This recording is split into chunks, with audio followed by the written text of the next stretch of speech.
This week we are going to be going through a rundown of things that we learned at New York Comic-Con. Some big news came out of there. Well, some medium-sized news. We are going to do a rundown of fan theories for Spider-Man Brand New Day. And then Sierra and I are going to play a fun game, a top 5 that we have been debating all day today. There could be a path to a top 5 list that doesn't feature any of the Spider-Man. We're up and running now.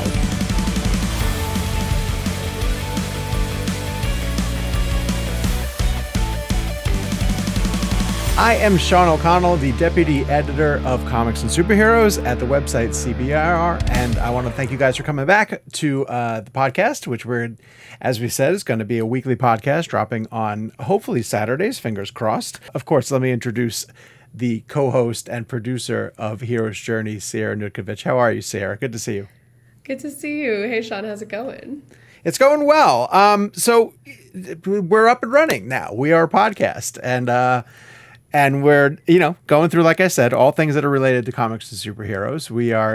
The format of this has been a lot of fun. To give you guys a little peek behind the curtain, we're just kind of coming up with things that are interesting to us. And last week we had a great interview with Freddie Stroma. Thank you guys for listening to that. That was part of the Peacemaker finale. Next week, we're already talking about that it's the Gen V finale for season 2, and we're working up a couple of fun things that we could do to get into that, since The Boys is pretty significant, but in general too, this is a podcast. Hero's Journey is something that kind of works its way through the build up and the lead up and the run up to the release of some major films and television shows that are in the comic book world that we like to cover in at CBR and here on the show. We would be remiss if we didn't talk about the big elephant in the room in the world of comics and superheroes, which was, as of last week, New York Comic-Con. Sierra, how much did you pay attention to the news that was flowing out of Manhattan a couple of days ago? Oh, so very much attention. No, it's, every year I keep it up. I keep the feed going. I try to, keep an eye out for what's coming down the pipe. And, I feel like with each subsequent year, there's some cons that have more relevant information than others. And sometimes it's just where they are in the calendar. Same as like when you're going into the Oscars, the lead up to the festival season, the lead up into what's going to be coming out and what's going to be in contention. It's like for every single one of these things, there is a season. And I think it's just not really New York Comic-Con season, shall we say? Not really as much. No, it's so true. I mean, I don't want to compare it to San Diego, which is sort of the big dog in terms of like comic conventions. Brazil is also becoming a really big one, primarily because of exactly what you say is its placement. Talking to a lot of the different studios and when they can tease out certain things. San Diego was tough this past year because it was after Superman had come out. And it was the same weekend that Fantastic Four came out. So Marvel couldn't really do anything big. DC wasn't quite sure what to promote. I was kind of surprised that there were a couple of things that from DC's side that was not at New York Comic-Con this past weekend. Lanterns being a big one. But then Brazil is in December, and that kind of gives studios a platform to sort of set up things that are coming in 2026 and get into the things that are going to be there. But I'm with you in this sense that like when we start talking about New York Comic-Con and the things that were announced there or advertised there is basically what I want to say. Because none of it was stuff that really was surprising to me. Like it was all stuff that we knew was coming, and it was just like another look at these projects that had already been announced. I think summer and early fall are really key, just from like a filmmaker perspective, just a filmmaking perspective. Summer and fall are such key times for shooting. And so many of these, they go all the way through summer, all the way through fall. And so it's hard to just like take a break from that to do promo. It's just not where they are in the process when that hits. And so when winter starts to wind up, that's when you start to get a little bit more news, because that's when people are more, available to talk. And so that's something that we might see a little bit of. I think it's also, it's interesting because there's a part of me that is just the things that I love about actually attending a con is the energy of being there. Sure. Former recovering cosplayer, things like that. And so part of me is like the attendance element of New York City Comic Con. I've hear nothing about wonderful things. I love the thing that I'm always excited to see is all of the rundown of everyone's costumes that year, the actual fan events, because there's nothing more passionate than a big group of fans all coming together. And so it's hard to report on, but it's also one of those things where it seems like the attendance just gets higher and higher every year. So I don't want to knock it completely, you know. No, and the good thing about New York Comic Con is that everything takes place at the Javits Center, which is on the west side of Manhattan, I want to say. And it's all very centrally located. It's super easy to get to all the different stages and panels. The San Diego Comic Con's a little bit overwhelming because of the amount of stuff that's going on. And if you have to run from one of the big panels to one of the big halls, there's lines that are involved that kind of prevent you from getting into a lot of stuff. The focus in New York is still very heavily on comics. So we're going to get into some of the comics news that got announced out of it. I have to ask, did you have a cosplay in particular that you did often? Is there a character that you did on the regular? I tried to do a different one every year when I could. Sometimes I was skewing a little bit more anime. Sometimes I was skewing a little bit more comic books. My favorite one I ever made, because this was so intense, was I was Nightwing one year, and I made working batarangs. Like, they would go out and like you could throw them and they wouldn't come back to you. Technology hadn't advanced to that level yet, and my robotics knowledge is that's pretty sick, minimal. But I was very proud of that. And that's one of my favorite characters. Love to Grayson. Very cool. So. All right, good. Please put some photos over this. No. You'll have to track down a really old copy of my local newspaper for that, I think. There you go. Hero's Journey listeners, you have your first assignment to get on that. All right, so what are we talking about? Let's go through some of the big news that dropped. And let's start in the world of film and television. From the standpoint, to me, I think like the two top dogs are Marvel and DC in terms of what was announced. There wasn't a huge panel for Robert Kirkman was there and he talked about some Invincible stuff, but the boys didn't have anything for season 5. There was no real big Gen V season 2 type thing. So Marvel came with a TV and an animation panel. And then DC had some stuff. So what are the big topics? Well, we had our Wonder Man trailer, which dropped finally. Mm-hmm. We saw our first look at Vision Quest, and from as far as that goes, I think that's kind of it. We've got some, like you said, Invincible season 4. They dropped their traditional. I don't want to call it a trailer so much as it's it's their diner chat, their animated diner chat that they drop I think it's every season. As well as in the animated world of DC, which is always really exciting for me because I love their feature-length animated films. We have the Bat-Fam trailer as well as Knightfall. So big news in Batman. Yeah, okay. So I want to get to Knightfall in a second, but let's kick off with the live-action Wonder Man trailer, which is Marvel's next big... following Marvel Zombies, this is the next sort of big project that they have coming. They had a panel for Daredevil Born Again season 2. That trailer has not been released, although Kristen Ritter, who is returning as Jessica Jones, she kind of put it up on her Instagram feed if you wanted to get like a pirated version of it. Always funny to me when Marvel stars themselves rip down the veil of secrecy, and put the footage up on the internet. That to me is an indication, Marvel, that you should just put a clean version out there for all of us to enjoy, because we're all watching this cammed version of it from New York Comic Con. I watched the Wonder Man trailer, and I still don't understand what this show is. I don't get it. Not from a superhero standpoint. So Simon Williams is a character who was a superhero named Wonder Man. Has a history in Marvel Comics, was part of the West Coast Avengers, but because of his involvement in the West Coast Avengers and his proximity to Los Angeles and Hollywood, always had that kind of show business element associated with his character. And so they're leaning heavily into that premise for this show. And I have spoken to some people who have worked on the show and are familiar with what it is, who have said that it is very much like the Seth Rogen show, The Studio, that came out recently, which is like heavy on industry jabs And, it's a joke within a joke that's, all about show business. But I didn't see a single thing in there that was superhero-ish. It's like there's a director, an aged director is coming out of retirement to make a superhero film. It's the same actor who played the president of Boravia, in the Superman film this past summer, which I find to be unusual. Yahya Abdul-Mateen, who was in Aquaman, played Black Manta in Aquaman, is Simon Williams in this film, and he's auditioning for the Wonder Man part. But does he have any powers? Like, is he an actual superhero? Is he just making a superhero movie? Are you as confused by this one as I am? Because radioactive PA. What? Yeah, exactly. I just watched the trailer and then I was like, okay, I guess I don't get it. Did you get it more than I did? Are you pulling more out of this?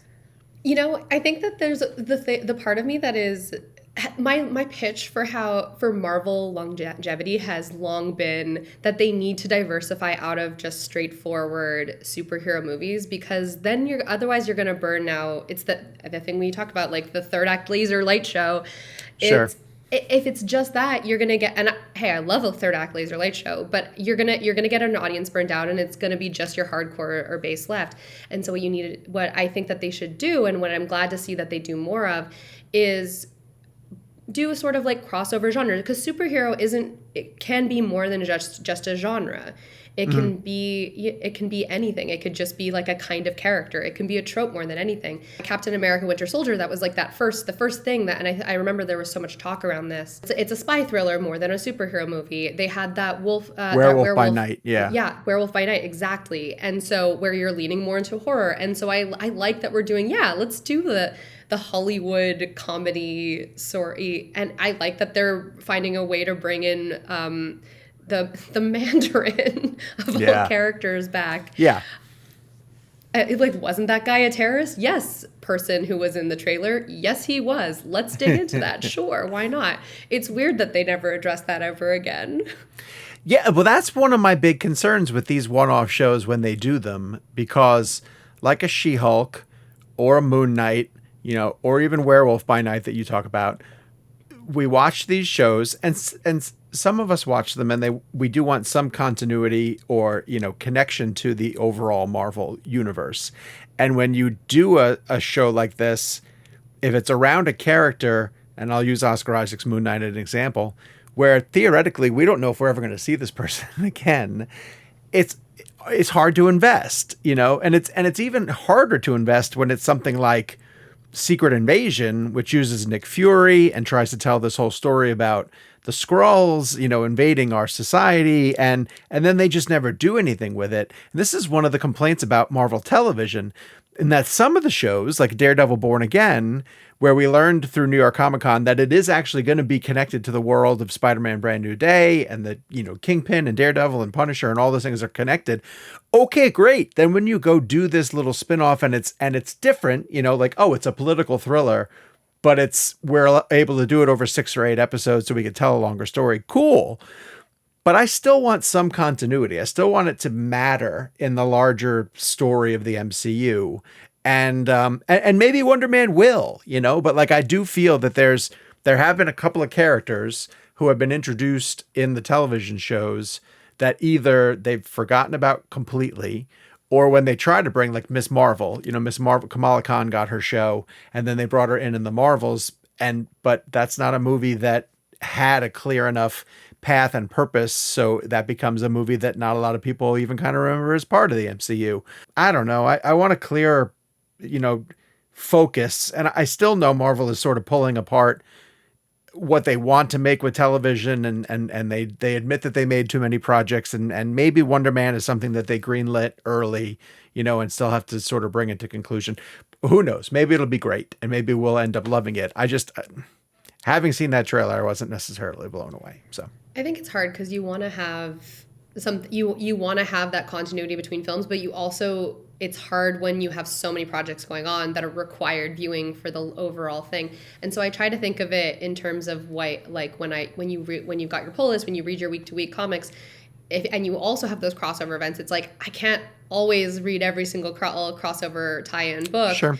But I can rest assured that my characters the ones that I care about are going to get a little bit of it, a little bit of this, and a little bit of that. Maybe we'll see what happens. I think, I mean, and then you have things like pivoting into Vision Quest, which is a follow-up to, which is, I guess in a way, it's the third in the trilogy of thematic story through lines from WandaVision to Agatha All Along to Vision Quest, where it is tied into the rest of them, and I guess we'll see how that ties into the overall story of the MCU, because we've got a lot of intersecting characters that are being pulled in from other projects. Yeah, and you're right. It has to be Agatha as the second chapter of that, because the way that they're going to introduce Wanda's other son, where we got to meet the first son in Agatha. Billy. I thought that the middle of that trilogy was Doctor Strange and the Multiverse of Madness and all the stuff they did with Wanda in that. But I think you're right in the fact that the trilogy is Vision Quest. I'll tell you the one thing that concerns me about Vision Quest, based on what we've heard. And again, I think there was footage shown, but we haven't seen it. They said it's very much set inside the mind of Vision, and that a couple of AI characters like Friday are going to be realized in human form, and like Ultron, like we're going to see James Spader as the human form of Ultron. And someone else tweeted this, but I swear I had the thought, like, that just means you have no budget.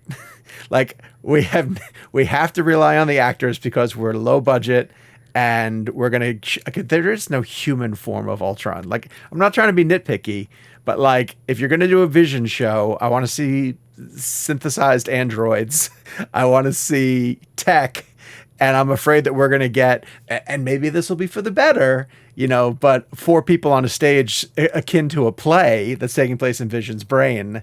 And again, maybe that'll be interesting, but I don't know. I read that and I was like, ooh, is that what we're signing up for? Yeah, what we don't want is a bunch of people standing around on a volume. And for listeners who maybe don't know what a volume is, a volume is essentially a big room. So you know how like BTS used to see behind the scenes things, you used to see a lot of green screens, a lot of blue screen, basically the things that allow them to put in a bunch of special effects. So a volume is sort of a newer evolution of that idea, where in real time the actors can see what the special effects are going to be because they're surrounding them. And so it's basically a 3-dimensional space created by a bunch of screens. And that has its own technical limitations to it, but that's what I worry it'll be, because a lot of Marvel shows and films seems to be starting to pivot to volumes now. Yeah, Star Wars too relies very heavily on the volume. Do you know I got to see my first volume when I was in Atlanta for the SCAD Savannah. SCAD is Savannah College of Art and Design, but in Atlanta they have an animation festival. And they took us on a tour of their facilities throughout the campus, which does a ton of film and television production. And they have a medium-sized volume. And so for the first time, I got a chance to check out what that looks like. It's pretty incredible. Now, listen, I'm always going to lobby for shooting on location, and actually having practical stuff. But this was for like a motorcycle chase, and they had a bike set up on a rig, and the tunnel that the bike was racing through was on the volume in the background. And Sarah, I'm telling you, when they had it going, I was like, oh yeah, we're in the tunnel. Like, this is really good. This is kind of cool. It's incredible technology and definitely has its place. Don't get me wrong.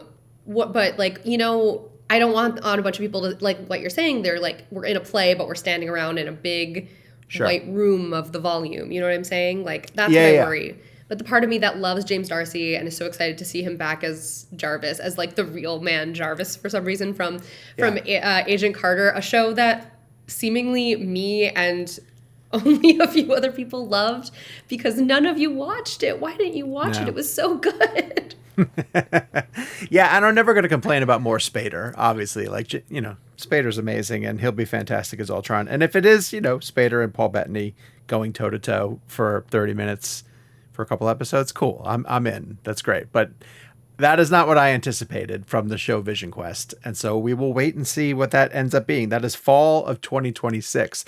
So shifting over to DC then. The big DC announcement that I was most excited about was this animated Knightfall story, because you're right, the DC animation has been really exciting When they've done projects like The Long Halloween, that's been great. I really loved, I don't know how many people got a chance to check it out. It feels like it came and went, but over on Amazon Prime, they did Batman the Caped Crusader, and the animation style of it was really fantastic. Knightfall, obviously, famous storyline. Batman versus Bane. Bane eventually breaks Batman's back, and then he has to come back from that crippling injury. And, we saw it sort of played out in live action in the third Christopher Nolan film. If anybody is reading the absolute titles that are happening in DC right now, there's a tremendous, take on Bane and the venom poison that runs through Bane and how it affects Batman. I don't want to talk too much about it in case you're not reading the absolute titles yet, but you absolutely should. I think it's really cool that they're gonna go forward and do a retelling of this story. I'm psyched about that. You seem pretty excited about the Bat Fam. Hopefully, if it lives up to your expectations, right? Here's the thing about that. I'm deeply excited for Knightfall. That's a comic run that is so that was very formative for me. That was one of the really early, when I was first getting into comics, that was one of those early, if I remember, I was situating it. It was one of those early storylines that was recommended to me in volume form to just get situated where Batman was and really get up on the title. And for Batfam, okay, so the Batfam thing, if you're not familiar with what it's actually going to be. It is a comedic. I believe the audience is kids, kids and families. Yeah. So it's Batman single dadding it, raising tiny Damian Wayne along with a bunch of other misfits. Alfred's great grandniece, I believe, is one of them. A bunch of attempted to reform villains. And love that. That's very cute. When I wished on the monkey's paw for a Batfam movie, this was not what you thought. I know. Again with the monkey's paw, it's me and Peacemaker wishing on monkey's paws. This is not what I really wanted. What I wanted was I just wanted, as established, I'm a big fan of Nightwing. Love Dick Grayson, the character. I love Fred. I love Jason Todd. I love Stephanie Brown. I love the entire Bat family. I'm just going to list everyone in the Bat family. But I mean, Barbara Gordon is special to my heart. I want her as Oracle so deeply and so badly. Yeah. So what I would love is I wanted Batman to not just be a lone Caped Crusader, because we had an incredible version of that already with the Nolan films. And so every time we do a new Batman, I'm like, is now when we're going to get a Robin? Is now when we're going to get a Robin? Because we haven't really had that taken seriously ever, and definitely not in a very long time. Right. Yeah, no, it's true. I mean, just today, on the day we're recording, we have a piece up on CBR where Chris O'Donnell and Alicia Silverstone, for some reason, it's not like it was an anniversary because it was 1997, they were reflecting on the filming of Batman and Robin, which I think, honestly, single-handedly ruined the concept of Robin for the past 30 years. People have been terrified to touch Robin, in a way that Heath Ledger's Joker was so seminal, that outside of Todd Phillips and Joaquin Phoenix doing something so out of the box, people have been afraid to kind of do Joker. We do the Jared Leto one and it becomes part of Suicide Squad. And he's teased, in the Robert Pattinson one, but you have to see the Barry Keoghan scene in order to find him. But we haven't had a traditional full-blown, Joker movie or, Batman versus Joker type conflict. I don't think you've had a Robin because of what poor Chris O'Donnell had to go through. And, that's not fair to him because that was very much of the time. They were making campy films that were aimed to sell Happy Meals to toys, to kids, essentially. And so that's what they came up with. But I think in Brave and the Bold, when James Gunn gets that Brave and the Bold movie up and running, you're going to get a traditional full Bat Family live action presentation. It's just when will that happen? I hope so. Because as much as I love Birds of Prey, Yeah. Where's Barbara? You know what I mean? I feel like I'm being tricked. They keep like writing her out. You know what I mean? They keep writing. We get like a Batwoman fill-in show, and that's gone. You know what I mean? I feel like I keep getting teased. So Do you I'm hoping want that's the case. Do you want a Robin in the Pattinson Batman movie world sequel?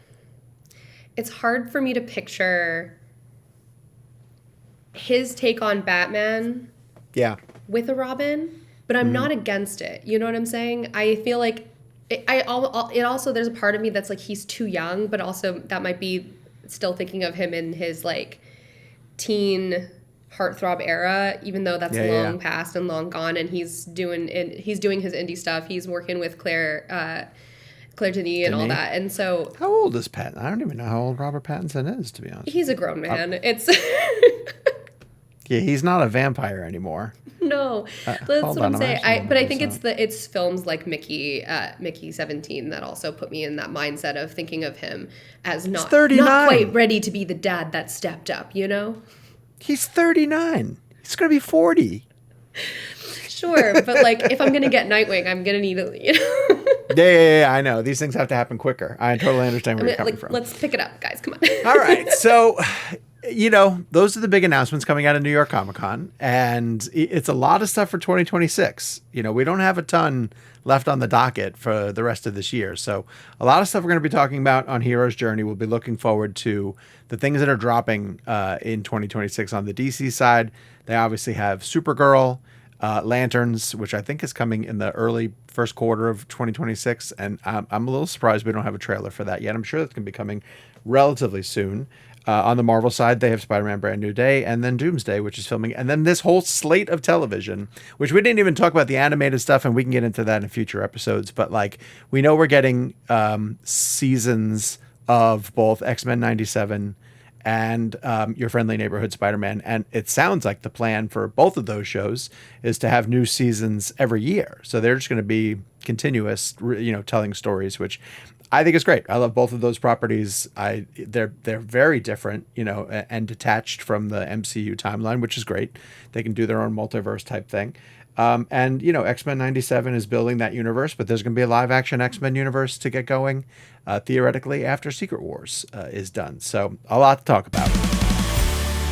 What we would like to start with is our first official segment, and it is going to be fan theories. We want to get into some fan theories that people have been putting forward for one of the titles I brought up earlier, which is Spider-Man Brand New Day. This is a film that's currently filming, that took a really quick break because of an injury that Tom Holland suffered on set. But he's back to filming, and they're filming in the open, and people are getting a chance to see what's going on. So there's been a lot of speculation based on some of the things that people have seen. Sierra, what do you think about some of the theories that are floating around out there regarding this anticipated blockbuster?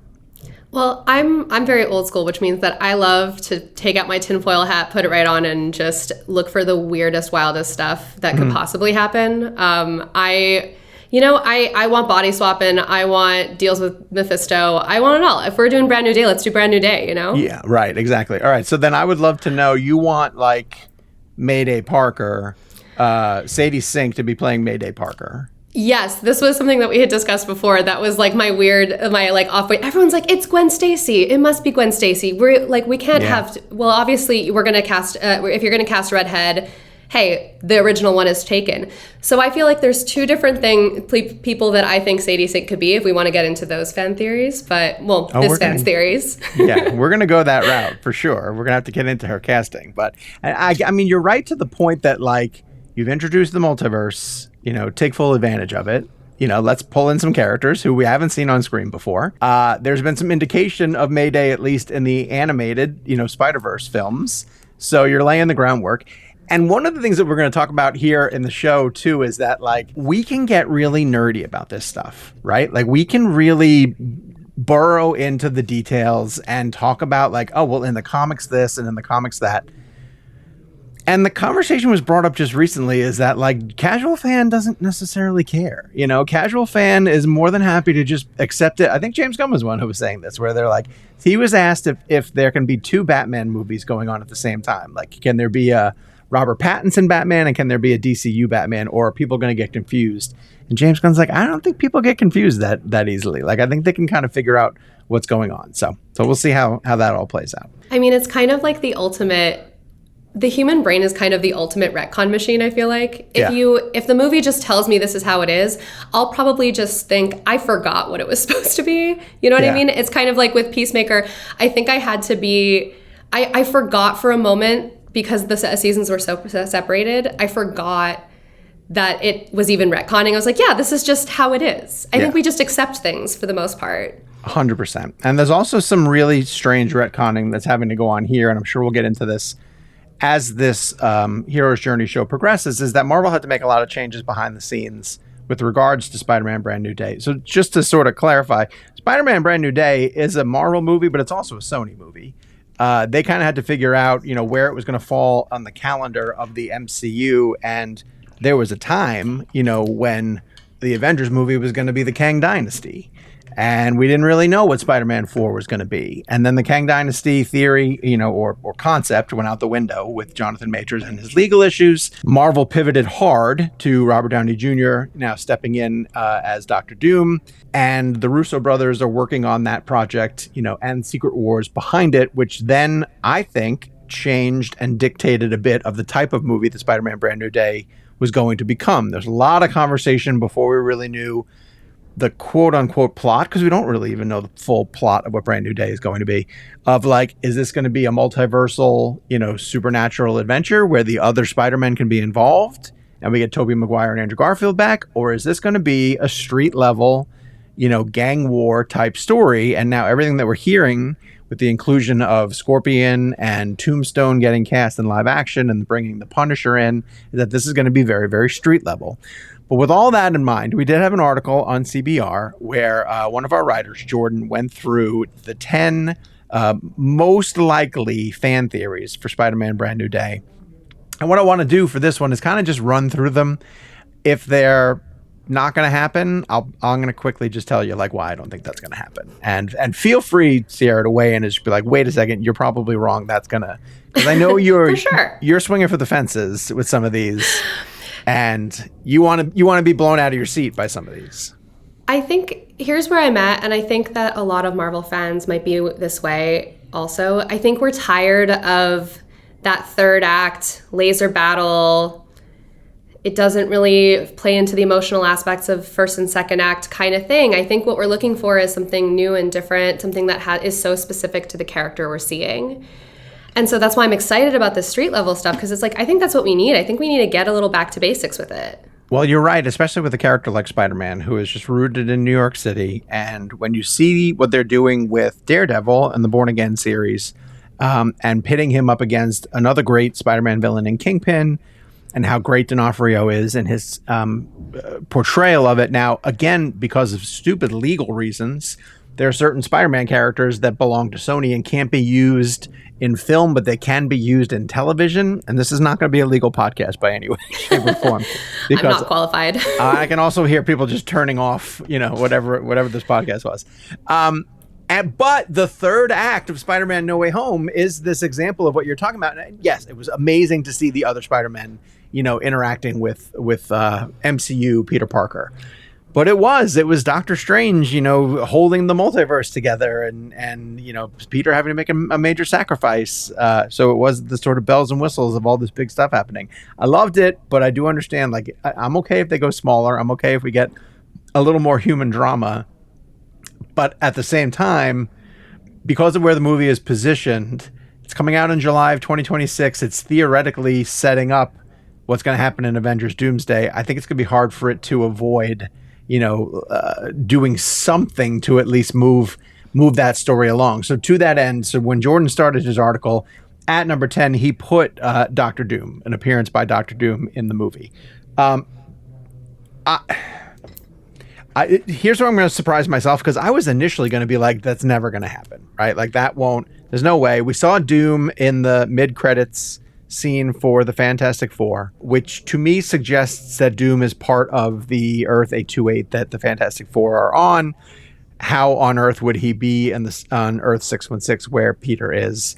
However, if you are establishing Doom as an individual who has the powers to move across the multiverse with ease, him showing up in Brand New Day would also be fairly exciting. And Sierra, there's a point that I think that we could see as fans, which would justify setting this up, which is the fact that Robert Downey Jr. as Tony Stark was Peter's mentor, right? And if Robert Downey Jr. shows up as Victor Von Doom to mess with Peter's head, like, that's a pretty great mid-credits tease. I'm for anything that's just going to emotionally devastate a character. I'm here for the drama. I'm here for the high art. You know what I mean? I think that's what I want. And also, like, hey, if he shows up in that, does that mean that Doctor Doom is literally Tony Stark of that universe? Like, right. I like, he's not, oh my God, the name is escaping me in this moment. Victor Von Doom? Victor. That is his, right. That is Victor his real name. I always, my brain just short circuits with these things sometimes. And and who is that person? Or hey, maybe it's body swap. I don't know. I feel like I keep bringing up body swaps.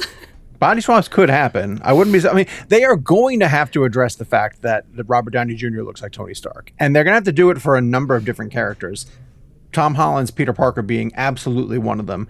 If Chris Evans is very much a part of Avengers Doomsday, which has been one of the rumors as well too, Dr. Doom looking like Tony Stark is going to be significant. There's just a bunch of characters who I can't wait to see their interactions with. But it does kind of start with Tom Holland, because in the MCU, they made Tony Stark Peter's mentor, which some fans liked and some fans did not like. It meant we got the Iron Spider and all the Stark tech inside the suit, and we're ready to be down to just a straight costumed, made at home, with the sewing machine costume, and not the souped up AI stuff that MCU Peter Parker had. Peter Pan, I almost said. So, that, now that I think about it, because I was going to just say that one, there's no chance of that one happening. But given the fact that they are shooting Brand New Day over in Europe, with a lot of it happening in London, and the Doomsday set is there, and it would be fairly easy for Downey to come on over and shoot a mid-credit scene, I'm going to say that there's a chance. There's a pretty strong chance now that Robert Downey Jr. shows up in Brand New Day. Not part of the story, but like a mid-credit scene where it's just final before cut to black. Yeah. Just as a treat. I mean, as tiny as the Fantastic Four ones. Now, Jordan at number 9, he put Miles Morales. There's no chance Miles Morales is showing up in this. If anything, Sony is holding on to Miles for the potential to be the live action replacement for Tom Holland down the line, I believe. I don't have any kind of insider information on that, but Miles is the heart of a animated trilogy that's working its way through to conclusion with Beyond the Spider-Verse, and I don't think they're going to mix Miles into this live-action universe. Not just yet. There's plenty of stuff that they can do with Miles down the line. The return of the Spider-Buds, Tobey and Andrew.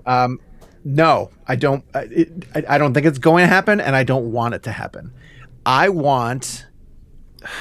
They're probably going to be in Secret Wars. I mean, there's a great chance that Avengers Secret Wars is just going to be the empty the junk drawer from your kitchen onto the counter, and everything that's in there is in the film.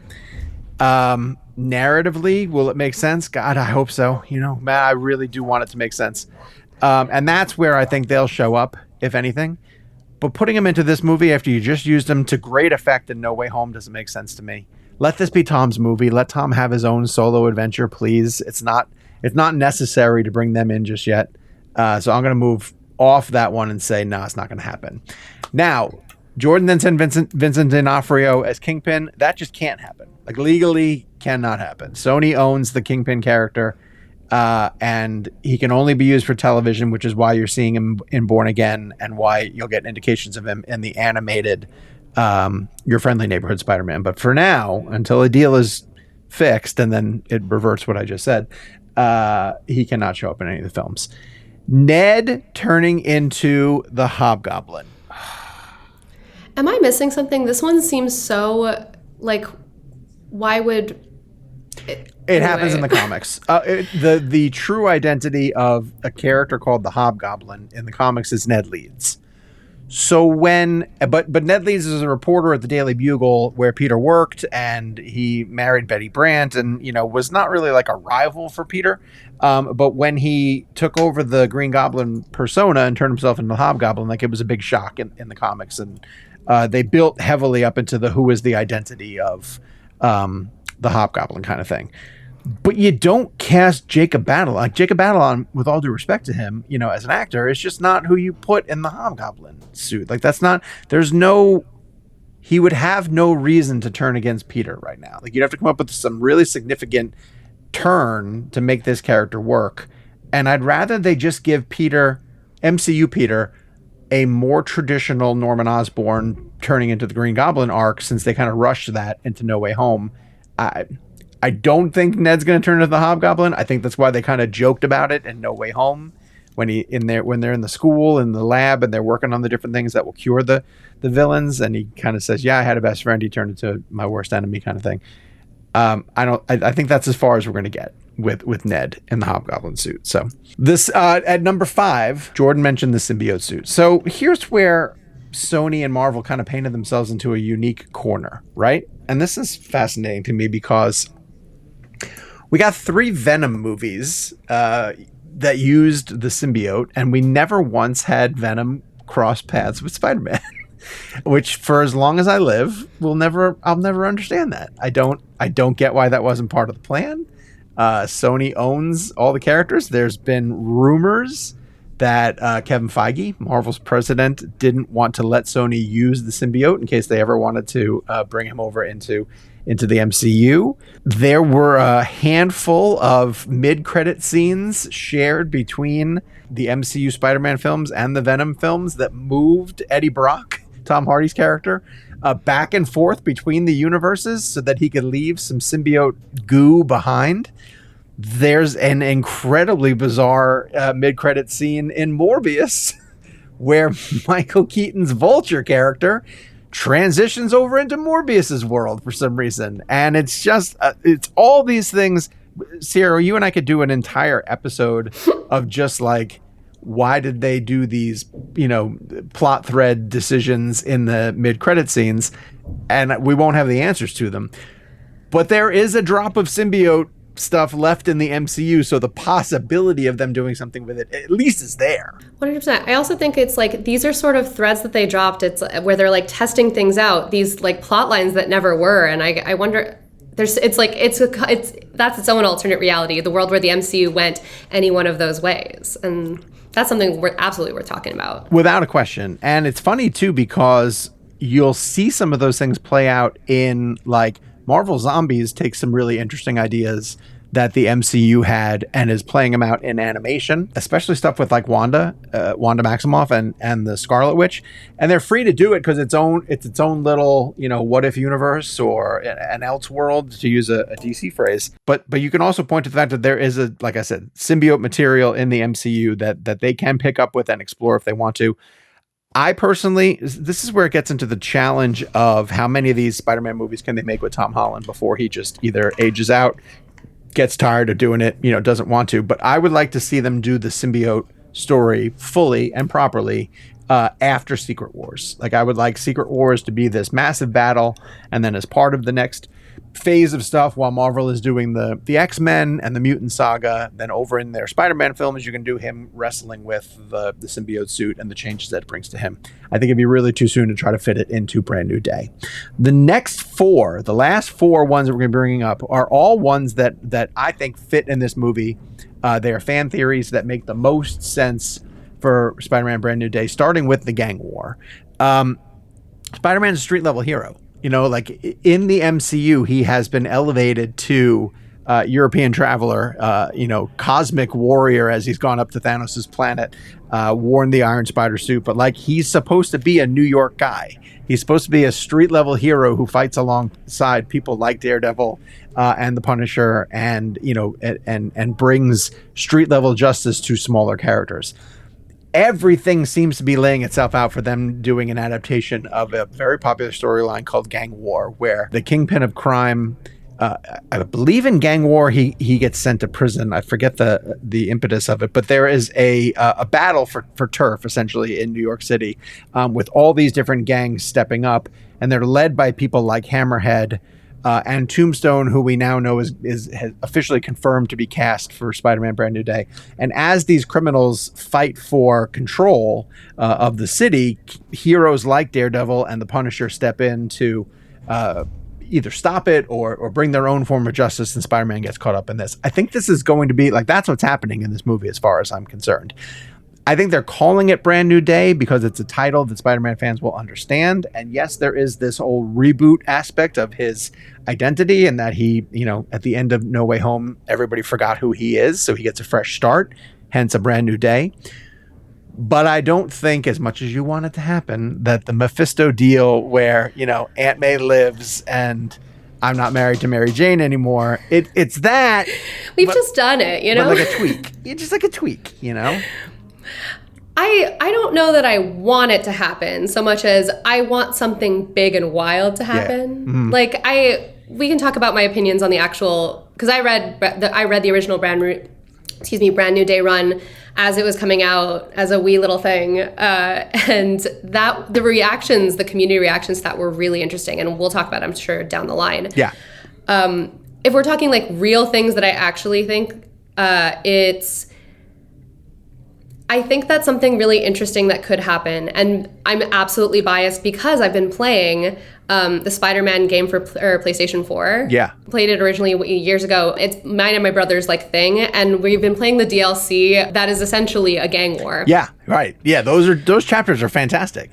They're really fun. And honestly, one of my thoughts is if she's not Sadie Sink, these are my tinfoil hat 3 Sadie Sink things. Here. I think she'd be great for Felicia Day. Okay. Yeah. I think that they're so against doing the too obvious thing. I don't think they're going to go for Gwen Stacy, and so I think Felicia Day would be fun.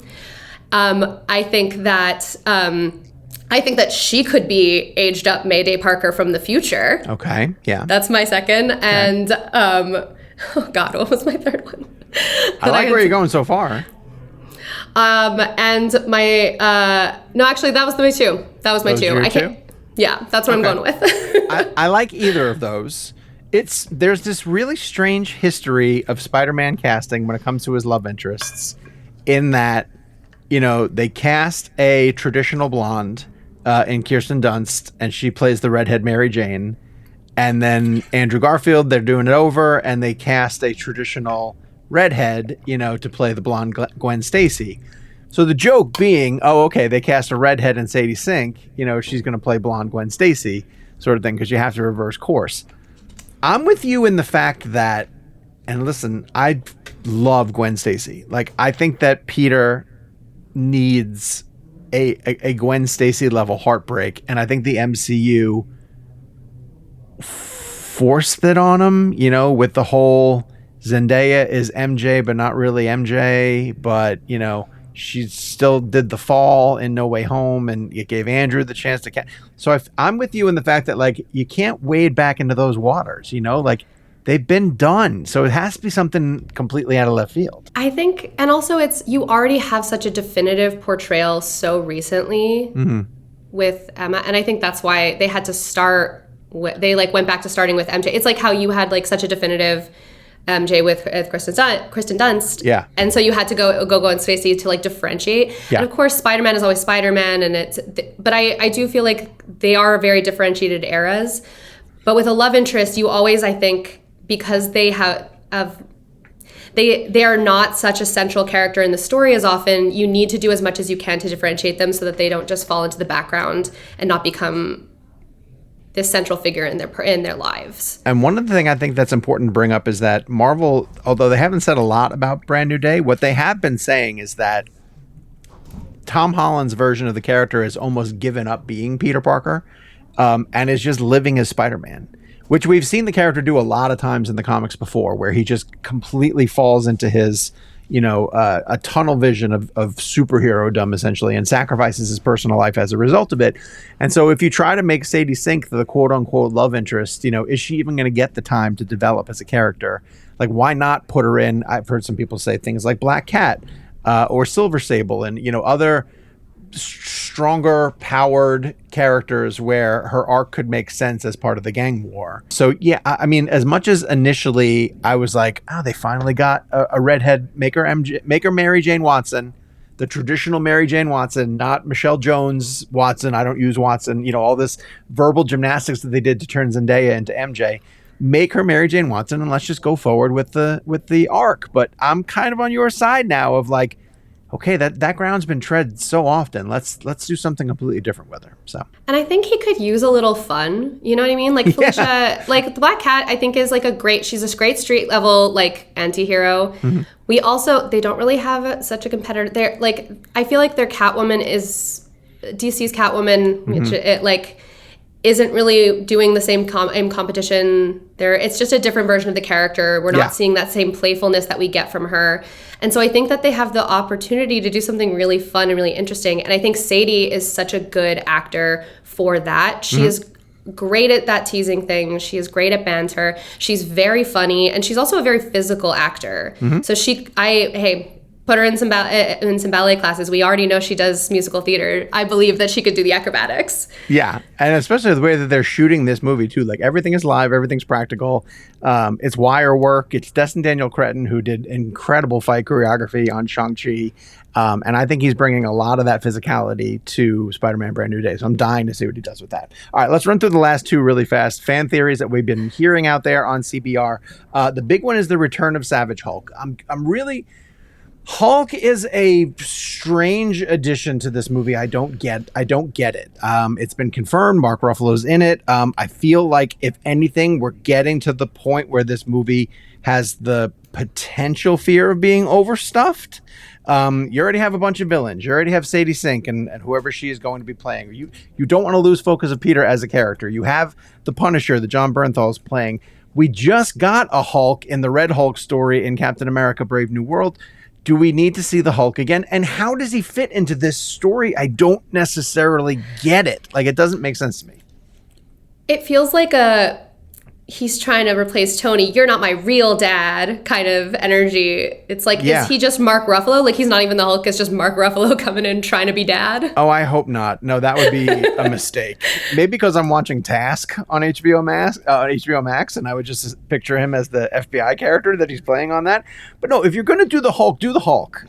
And I know that people have been saying that, like, okay, so far up to this point, like, Hulk for a while now has been like Smart Hulk. You know, he's been intelligent. And it's time for him to finally just lose it again and show the type of power that he brings. And if you put street level heroes like Spider-Man and, you know, the Punisher, who doesn't really have any superpowers, he's just armed to the teeth. You know, what are they going to do against the Hulk? Okay, do I want to see that? Yeah, like as a fan, I want to see it, but I also want it to make sense in a story kind of thing. So I think Savage Hulk is something we're going to be talking about for a long time as we lead up to the release of Brand New Day. As will be, this is the number one fan theory, according to the people on CBR.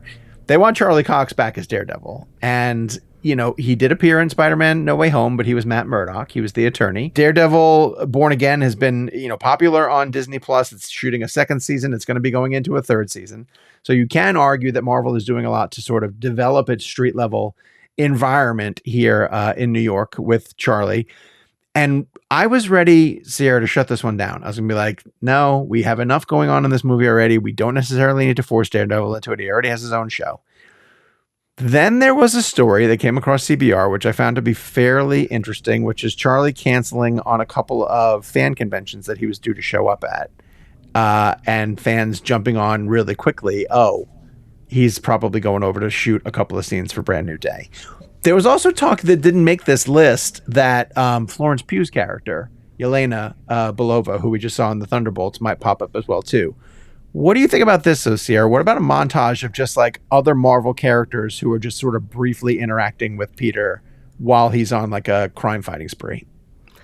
I feel like it's the part of me that is at heart just an indie filmmaker is like, that's so expensive. Yeah. It's but I think that, you know, I'm always happy to see Florence Pugh just at any point. Sure. Oh, she's terrific in that part. I just worry that like some of these characters go together, like Punisher, and Daredevil, like they go together. If we're doing street level, I think that makes sense. Mm-hmm. I'm not sure what Yelena would be doing there. I feel like it feels like where we're doing that, just like too many Easter eggs, where it's no longer Easter eggs and it's just sort of like a really eggy cake where it says it just tastes like an omelet. You know what I mean? Yeah. I'm with you in that sense. I'll devil's advocate you a bit when I say that at least if Yelena's in the New Avengers, then Thunderbolt's tower or the New Avengers tower is at least in New York City. And there's been some speculation that like maybe she's trying to recruit Spider-Man as a new Avenger, which is very possible. Where this bothers me just a little bit, because I'm a timeline nerd, is that like we just saw the Thunderbolts at the end of their movie, and it set up a tease where they were about to go explore the Fantastic Four ship, which is entering the atmosphere, right? So if you give me another shot of Yelena where she's now talking to Spider-Man, I'm going to be like, wait a second. Last time I saw you, you were dealing with this spaceship that was coming in. So did you just take a break from that to go talk to Peter? And that's me being nitpicky, and most people, again, the casuals, are going to be like, shut up, no one cares, nerd. But I think that stuff's important, and I would like them to continue to focus on that. But I agree with you in the sense that, like, they're street-level heroes that fit, and it makes sense, and I'm not sure where Yelena fits into that. So we shall see. I mean, she can kick and punch like the rest of them, so, hey, maybe it's like... Can she kick and punch a Savage Hulk, is what I would like to know. Can Punisher? No! Frank is in trouble, which might be why he's driving a massive tank through the streets of Belfast. Where are they shooting? I think they're shooting that in Belfast, although I think they've moved on. I don't know. We're going to have a lot to talk about with Spider-Man Brand New Day. Obviously, this is the beginning of the hero's journey. They are filming that movie right now. There's a chance. So New York Comic Con is actually happening this weekend. Some fans thought maybe they were going to get some Spider-Man reveals. They talked about a trailer. I don't think that's happened. Well, first off, Sony canceled their panel, so they're definitely not going to be at New York Comic Con. So if you're waiting around after you've listened to this entire episode and you want to hear more about Spider-Man Brand New Day, I think you're going to have to wait for Brazil, which takes place in December, the Brazil Comic Con. That's where Sony typically tends to launch stuff. Tom Holland went down there ahead of Spider-Man No Way Home. And December seems like a good time to drop a first trailer for a movie that comes out in July. So I'm going to circle December as the first time that we get to see some stuff for Brand New Day. So put a pin in that calendar, and we will wait. There you go. Put that in ink. That's how confident I am in that. In keeping with the theme of Spider-Man and Brand New Day, we decided that we're going to do a top 5 Spider-Man list. And this one is going to be top 5 performances in a Spider-Man film. Now, the parameters of that are vague, meaning Sierra can go and animate it if she would like to. It could be live action, it could be animated, it could be old, it could be new, it could be a Raimi, it could be a Mark Webb, it could be a Tom Holland MCU, could be a villain, could be one of the Spider-Man. The gamut is open, but we're going to have to defend our choices.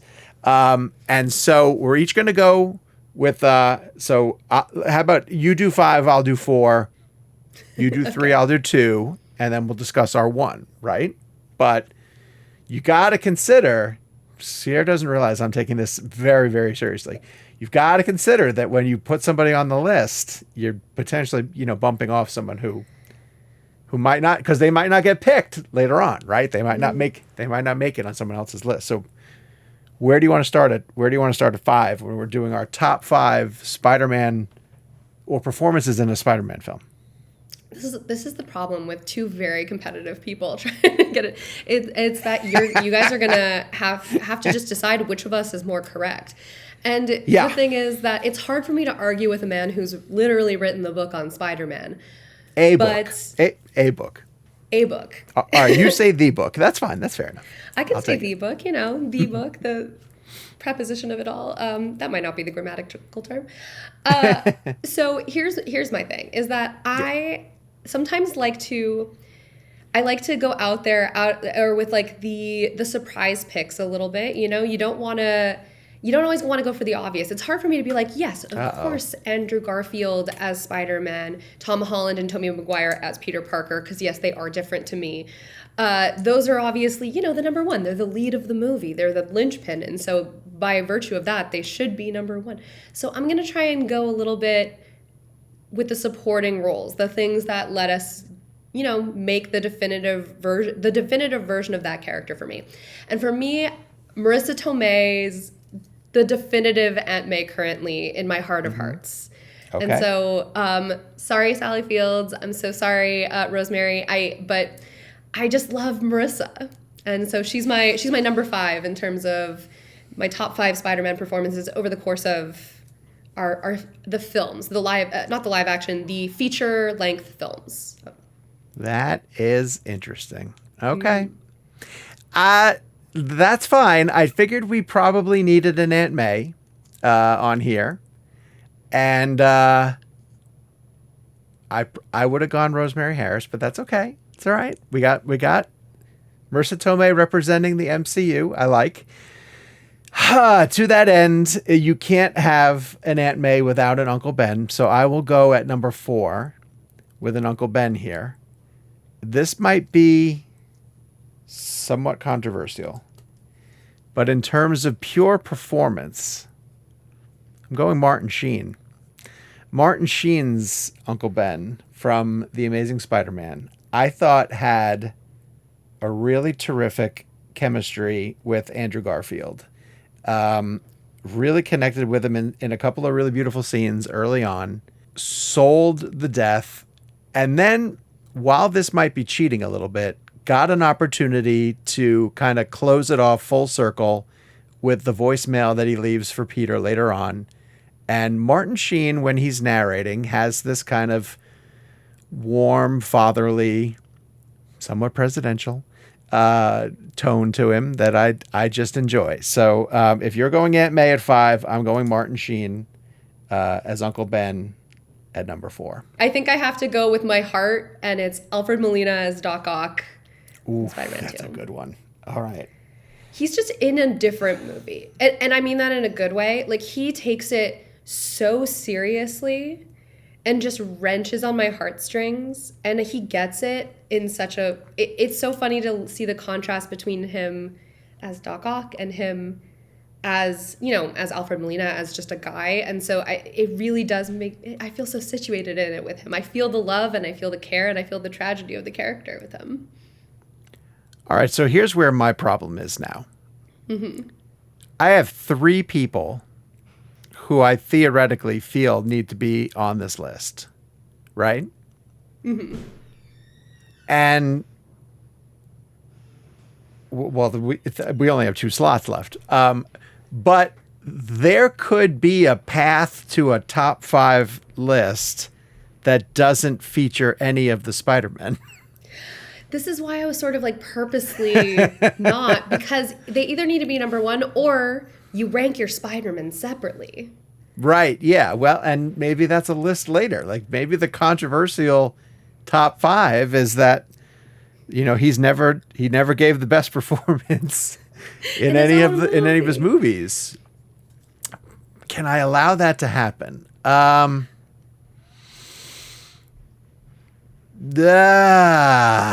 Boy, I care more about this list being correct than I care more about putting the right Spider-Man in there. And so for that reason, at number 2, I'm choosing Willem Dafoe.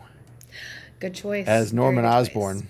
As much as we talk about some of these early comic book villain portrayals, Gene Hackman playing Lex Luthor and Nicholson playing the Joker, I think Dafoe, the shadow that he cast over the Spider-Man franchise and that character, is still being felt to this day. I mean, to the point where, he came back in Spider-Man No Way Home and was as formidable, and as manipulative on Tom Holland's Peter Parker as he was back on Tobey back in the day. I would argue that Norman got a little shortchanged in No Way Home, and I think a lot of that comes down to like COVID protocols and problems that they had with that script and the amount that they could shoot. But I think there should have been more Norman in that, and his influence should have been felt. I also feel that Tom Holland deserves his own Norman Osborn. I think it's okay to have multiverse Willem Dafoe coming over to play him and to close that arc, but he deserves his own sort of, like, 'cause Green Goblin is Spider-Man's arch nemesis. Like, they have to have something together, building up throughout the years. And that's why I hope Tom Holland gets a chance to develop his own Norman Osborn and a Green Goblin. But Dafoe, just the way he played it was phenomenal. It was like it was over the top and a little scene chewy, but also terrifying, menacing, and just kind of set the mold for how to play these superhero villains. And I thought he did an incredible job.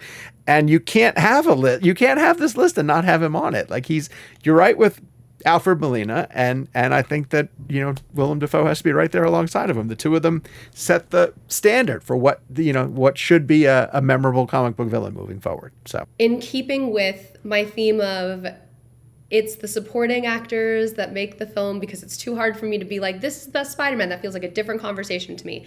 I think that the best supporting actor that we've had in a Spider-Man movie is Emma Stone as Gwen Stacy. I think that she is the heart of those movies. I think that just aside from that, Oscar-winning actress who just really gives her heart to it, her personality to it. She is the definitive Gwen Stacy to me. I love Haley Steinfeld as Gwen, as Spider-Gwen, and Ultimate Verse. And it's we can have all these conversations about that in its own thing. But she just gave this character so much life to me in a way where I had always felt when I had read her in the comics and other versions of her that she maybe wasn't my favorite. She was I felt that she was maybe a little bit more flat than other superhero love interests. Emma Stone is my pick. That's my number one. Emma was on my list of contentions. Had this list played out a little bit differently, I probably would have had her a little bit more down the bottom, 4 or 5 slot somewhere in there. She's, I think the strongest of the love interests in the different franchises. So I would put her over Kirsten Dunst. I'd put her over Zendaya, specifically for performance and for the way that they were written. And her getting to play out the death of Gwen Stacy is significant, like that. And just, that's a devastating sequence that continues to haunt me to this day. Here's the thing, Sierra, we can't have this list unless J.K. Simmons is on it as J. Jonah Jameson. Yes. Oh my God. Yes. We can't. I mean, he's, and when I was putting my list together, I thought that there could be 2 people at number 1, Alfred Molina, who is, to me, even gives a better performance than Willem Dafoe. He's just incredible as Otto Octavius. And J.K. Simmons, who is J. Jonah Jameson lifted off the page. He is the, when they cast him, it was like, oh yeah, he can't be anyone else but that, and it's a comedic performance. It's a dramatic performance. It's tremendous. And so I'm going to argue that number 1 has to be J.K. Simmons, and I'm going to have to boot Emma down to honorable mention. Do you agree, or are we going to debate this out, or are we going to fight this out? Part of me that always wants to fight just for fun. Yeah. Here's the thing. I think it's because he was my number 2, and here's why he was my number 2. He was my non-Spider-Man number 2. He gives an incredible, he's lifted right off the page. He has incredible comedic timing. He is this character, and he's so definitive that he just transcends every single Spider-Man movie. Yeah. But for me, if we're talking performance, and it's very Academy of me to be prioritizing the dramatic turn over the comedic turn and saying that has more value. It's a shame. That's a shame to think that way. I don't necessarily. No, you're right. And maybe it is, but I think that in so many ways, it's a one-note performance because it's perfect as a one-note performance. But does it require the same amount of range, the same amount of depth, the same amount of a variety throughout over the course of a couple movies? It's really, he doesn't have the same pathos. I love him. Let me offer you one compromise. Mm-hmm. If you and I have the same pick for Spider-Man, what do you say we put our Spider-Man at number 1? And we just do a top 6. And we put Emma and JK in honorable mention. I think that's fair. And I do think that I'm sure we're going to get so yelled at in the comments no matter what we've said, because this is the craziest list. This is an insane list. We could redeem it. We have the possibility to redeem it right now. Okay. Ooh. Who is your pick for best performance by a Spider-Man? Okay. It's hard because Spider-Man is always two people. True. He is Spider-Man and he is Peter Parker. And that's kind of the point. Mm-hmm. And so, I think that Andrew Garfield is an incredible Spider-Man. I'm not as into his portrayal of Peter Parker. I think Tobey Maguire has an incredible portrayal as Peter Parker. And I like his Spider-Man. I was a kid at the time, and so he was my definitive Spider-Man for so long. Mm-hmm. But he doesn't have the quips, the same sort of like joie de vivre. And so for me, when I saw Tom Holland swing in for the very first time, and he was quipping along with the rest of them, I just loved him immediately. I wanted to put him in my pocket and protect him. I love his Peter. I love his Spider-Man. I think he's so funny. I think he was just like, he was engineered in a test tube to be Spider-Man. And he hasn't let me down yet. You know what? I can accept Tom Holland at number one. I can put Tom Holland at number one on this list and feel pretty good about it. So why don't we do that? Let's put Tom Holland at number one for best performance in a Spider-Man movie.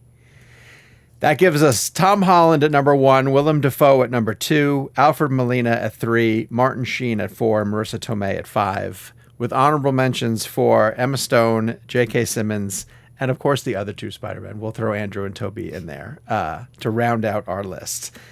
So now it's your guys' turn. That is our official Hero's Journey top 5 performances in Spider-Man franchise. We want to hear from you guys in the comments down below. We want you guys to create your own top 5s as well. Share them with us. We'll read a few of them on next week's episode as well, too. We'll read some of your comments as you guys tell us how wrong we are, because I anticipate that coming as well, too. But that's our top 5. When it happens by consensus, you know? Yeah, and I think this was very diplomatic. This was a really nice way for us to come to terms with the fact that some people had to be on this list and some people could wait for another time when we do a ranking of Spider-Man villains or best people to play Spider-Man. You never went animated. I thought you were going to go animated because of this whole debate that we had beforehand. I know, and then I felt bad because it was sort of like this was sort of the issue. It's an issue with this list is that you got to narrow it down somehow, because like Shamik Moore is on there for me, but it's like he's also, it feels rude. It feels mean to like measure him against the other Spider-Man, because it's a different character. It's a completely different portrayal. And Peter B. Parker was on there, and it's like that's still Peter Parker, but it's not the same guy. Love Jake Johnson's performance, and that's in many ways a number one for me. But I also, some of that element of the performance is the animators. This is Hero's Journey. This has been episode number 2. Thank you guys for sticking with us. We really appreciate it. Make sure you hit subscribe and turn on your notifications. We will be arriving in your inbox every Saturday afternoon. As teased, next week we're going to be turning our attentions to, obviously we'll cover a lot of the news that's going on in the industry, but we want to get into Gen V, which is bringing its second season to a close with a couple of teases that I believe are going to be helping set up the final season of The Boys. So there's a lot of stuff going over there in that universe. So this is your opportunity now to catch up on all things The Boys and Gen V, so we can dive into that conversation. Maybe even have a little surprise guest from the CBR universe coming over to help us break down that show. If you guys have any ideas for fun segments that you want to hear us break down, any ideas for top 5 lists or debates that we can have on the show, we're open to all that as well too. But mainly we just want you guys to enjoy this show as we figure out what it is moving forward, and the different types of things that we can do each week to make it entertaining for you guys. So, Sierra, thank you so much for joining me. Thank you guys for listening. My name is Sean O'Connell. That's Sierra Nukovich. Yes, this is Hero's Journey. See you guys next week.